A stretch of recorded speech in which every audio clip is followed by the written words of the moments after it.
As a chief of staff, I presume that part of your job is the in and outs of the office of the vice president, any memoranda, etc. I would just like to know, Mr. Chair, to your knowledge, do you have any, or would you know, for example, that such gifts are being given? Let's presume, no, assuming without conceding that there's in fact given, no, out of the good heart, no? Was there any point in time that you were made to also understand that this may be a regular process, that the Vice President is really giving out gifts to sobre, to the employees of DepEd? Mr. Chair. Where were you when all of this are happening? Yeah. Mr. Chair, again, I'm under oath. Hindi ko po alam na may ganyang pupunta sa office, binibigyan ng envelope. And to be very honest with you, sir, Mr. Chair, kung pwede ko lang sagutin yung confidential funds, Your Honor, gusto ko na sagutin. Kasi I've been defending DepEd since day one as the spokesperson in July 2022. So to be honest, if I could just defend DepEd now, defend the Vice President even, I would. But that's why I came here. When they ask me anything, minsan sabihin pa nga sa akin, why did you admit, why did you? But that's the truth. And I just want to be here and tell the truth. Ngayon, pag hindi ko talaga alam, I would say hindi ko talaga alam. But throughout the envelopes, I can honestly say, so walang ganyang usapan eh. Hindi nagkakaroon ng, walang lumapit sa akin na nagtanong man lang kung ako ba may natanggap or them narrating to me na sila may natanggap sila. To be perfectly honest with you, wala talaga akong narinig eh. As the Chief of Staff, apart from your service to the Vice President as a spokesperson, you were once her Chief of Staff, right? Yes, Your Honor. Attorney You were- po. Mr. Chair, sorry. Mr. Yes, Chair. you were Yes, Your Chief Honor, of that's Staff correct. when she was the Secretary of DepEd. For a time, not for the entire duration, Your Honor, but on the latter time. I started April 2023, Your Honor. Up to when? What Until time did July you- 19 when she resigned. So a portion of the discussion of the confidential funds, when it was brought out in the open, you were then still the Yes, Chief Your of Staff of the Vice President when Yes, she Your was also still the Secretary of DepEd. Yes, Your right? Honor. Mr. Chair. You heard about the testimonies of your fellow guests here, right? And they were mentioned about the sobre and the gifts. And I'm just wondering, was there any point in time that such bigayan sobre was when it was happening? What as a Chief of Staff, I presume that part of your job is the in and outs of the office of the Vice President, any memoranda, etc. I would just like to know, Mr. Chair, Well, to your knowledge, do you have any, or would you know, for example, that such gifts are being given? Let's presume, no, assuming without conceding that there's in fact given, no, out of the good heart, no? Was there any point in time that you were made to also understand that this may be a regular process, that the Vice President is really giving out gifts to sobre, to the employees of DepEd? Mr. Chair. Where were you when all of this are happening? Yeah. Mr. Chair, again, I'm under oath. Hindi ko po alam na may ganyang pupunta sa office, binibigyan ng envelope. Perhaps I need to contextualize and give you an idea of the working relationship back in DepEd then. In DepEd, I think anyone who's worked with the Vice President would know that the way she does things, it's highly compartmentalized. No? So, for example, I may be in the same office as my ASEC, who was then ASEC Fajarda, but we had totally separate duties. So what does that mean? It means that she takes care of the OSEC proper because she was already HEA even before I came in as Chief of Staff. She was already HEA. No? So when I came in as Chief of Staff, the duties that were assigned to me was basically the day-to-day of DepEd. So meaning I would hold cluster meetings with the USECs on a weekly basis. My primary marching order was to deliver on the Matatag agenda. And perhaps, looking at it now, in a very direct manner.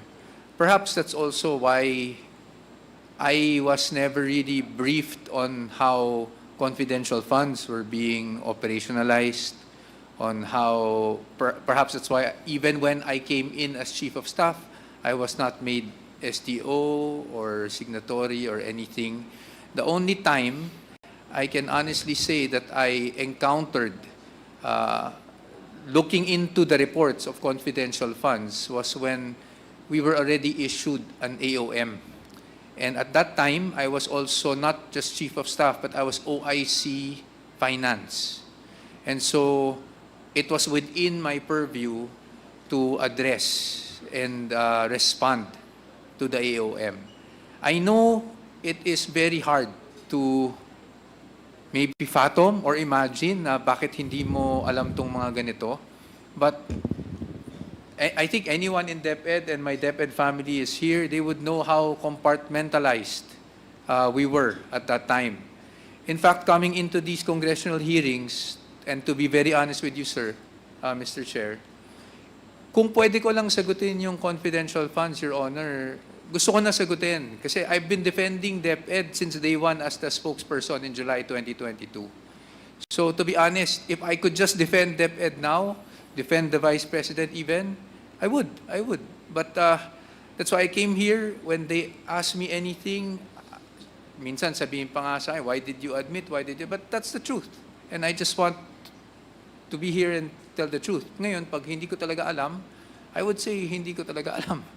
And Okay. sorry for the long. I'll give you that. I'll give you that. Let me ask Ms. Catalan. Ms. Catalan, when this when these envelopes were given to you, was it? Did you also? Was it? Were you made also understand that this is done in secretly, or is just magandang ano lang? It's a regular binibigay lang na parang allowance lang, pang gift lang, or may impression ba na wag mong sabihin, sa'yo na muna ito, or ganon? Wala po, Your Honor. So, ibig sabihin, talagang hindi siya sinesekreto.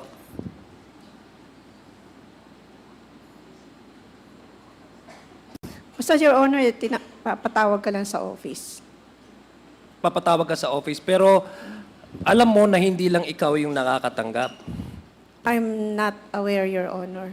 But you are aware that there are also others who may also be receiving the same allowances, as you may call it. Siguro nasa isip ko lang na I'm not the only one, pero I didn't bother to know kung sino pa, or I didn't, because I was discreet lang siya. So discreet siya. Opo. So Your ibig Honor. sabihin, there was never any instance where kaklose mo sa opisina, nagsabi rin na, uy, naka-receive din ako ng the same. Wala po, Your Honor. So it was done secretly. Would you say so? Discreet nga lang po siguro, kasi wala akong alam, Your Honor. Okay, sige. So, ibig sabihin, Mr. Chair, I'd like to, again, follow up your question. Gusto ko lang malaman, no? So, you said that your task really is being compartmentalized, that you have never any way of knowing that this, is that what you're trying to make this committee understand, that as a Chief of Staff, there was never any moment or any, like for example, any instance where there was really that information or knowledge? Kasi taken from the explanation of Ms. Catalan, allowance to, it's not something irregular. Parang ganun yung pagkaintindi niya eh. Hindi naman siya dapat sekreto or although discreetly binibigay sa kanya pero ang understanding niya is galing pala sa personal money ni Vice President. So hindi dapat siya sekreto. So are you telling this committee that in the span of your tenure as a Chief of Staff, you have never heard anybody, or at least with your co-workers, saying that there's an allowance from the good heart of the Vice President giving out for these employees? Mr. Chair, if there was... Please continue. If there was an instance, Your Honor, that I would say maybe pumasok sa utak ko na may nabigyan, it was probably nung 2022 December, because it was meant to be parang a Christmas, no? Yeah, but that's already, sabi ni Ms. Catalan, that's regular bonuses. But we're talking about these, But throughout the envelopes, I can honestly say walang ibang USEC or Ms. Runa. I can honestly say I just found out today also. So walang walang ganyang usapan eh. Hindi nagkakaroon ng, walang lumapit sa akin na nagtanong man lang kung ako ba may natanggap or them narrating to me na sila may natanggap sila. To be perfectly honest with you, wala talaga akong narinig eh. And though you may not know, but a lot of your co-workers in the department, co-employees in the department have already come out saying the same thing. But if we use the same argument or the statement of Ms. Catalan na discrete pinamimigay, ilan yung lumabas na? Ibig sabihin, kung 4 na ba sila, Mr. Chair, o 5? 4 yung lumabas, the same testimony saying that they have received envelopes. Ibig sabihin, kung discreetly, kung the same manner of releasing, ibig sabihin, there's no way for them to really make up some stories. But they came out with the same narrative and the same stories. Yun lang yung gusto kong ipaintindi, no, Mr. Chair. Do you have what's your thought on that? Mr. Chair, may I respond? I respect your view, sir. Like I mentioned earlier, Mr. Chair and Honorable Congressman, if I were in your shoes, I would also find it hard to believe, hindi ba? And that's why I had to put it in context, no? I did not know the Vice President till the day I was hired as her spokesperson in July. I wasn't with her prior. So perhaps there are things that's why I said it was compartmentalized. Perhaps there were things that are not shared with everyone, are not shared with me, are shared with me, but are not shared with others either. Perhaps that's the only way I can even fathom it, no? But definitely operationally, which means policy, which means whatever happens in DepEd, I can honestly say that really goes through me.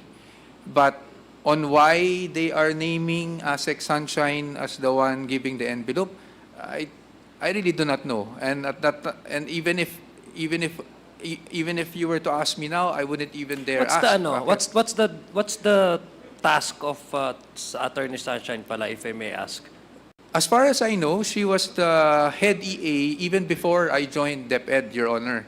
So in fact, she was the one who interviewed me when I applied for DepEd.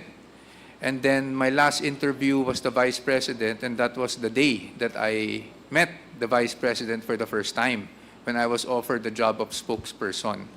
And I remained to be a spokesperson from July 2022 to around April 2023. So just to give you a background on all this, because I can definitely understand, Your Honor, the sentiments of the good congressman on parang medyo weird, no? Chief of Staff ka, bakit di mo alam ang lahat ng nangyayari? In fact, it's a bit embarrassing for me to also admit na hindi ko alam lahat ng nangyayari. But it's really the way it is. Things are compartmentalized even from day one. So even as spokesperson, when may balita and I need to get to an interview, honestly, I have to message, no, with the Vice President at that time to find out every time on what she wants me to say during the interview. At least just to give you a picture, Your Honor, on how it was. Okay, thank you. Just I guess manifestation in closing, Mr. Chair. Narinig naman natin ilan yung lumabas na po dito sa committee na the same yung kanilang sinabi, na nakareceive po sila ng envelopes, no? At hindi ho nila ma-explain kung saan lang gagaling itong mga envelopes na ito. May iba sinasabi gift, may isa sinasabi it's a form of persuasion, but whatever they call it, it's something irregular. It does not happen regularly, no? Pangalawa, yung 4 na po, kung tatanungin sa katanungan, sa kasagutan po ni Ms. Catalan, ang sabi po niya, tinatawagan po sila individually, binibigay sa kanila. I think the same story also we've heard from the rest of our invitees who said also the same thing, no? Ibig sabihin po, hindi ho sila na pinag-usapan itong 4 na ito, hindi na napag-usapan, meaning to say they've done the individual na binibigay sa kanila. So it's impossible for these individuals who came out saying the same thing to make up stories na pare-pareho po ang kanilang sinasabi. Ang point ko lang po dito, Mr. Chair, is if it's done discreetly, secretly, then there's something really the act really in the giving out of these stories must be really in question, Mr. Chair. Yun lang pong aking manifestation, Mr. Chair, at marami pong salamat. Thank you, Attorney Puwa, for giving us a background. Mr. Chair. Thank you, Mr. Chair. Yes, Congressman Acop, you're recognized. Thanks for diving into the world of curiosity with us here at Curiosity Vaults. If today's video sparked your imagination or left you wanting to learn more, Be sure to hit that like button and subscribe for even more fascinating discoveries. Unlock the mysteries of the world with us in every episode. And remember, stay curious because there's always something new to discover.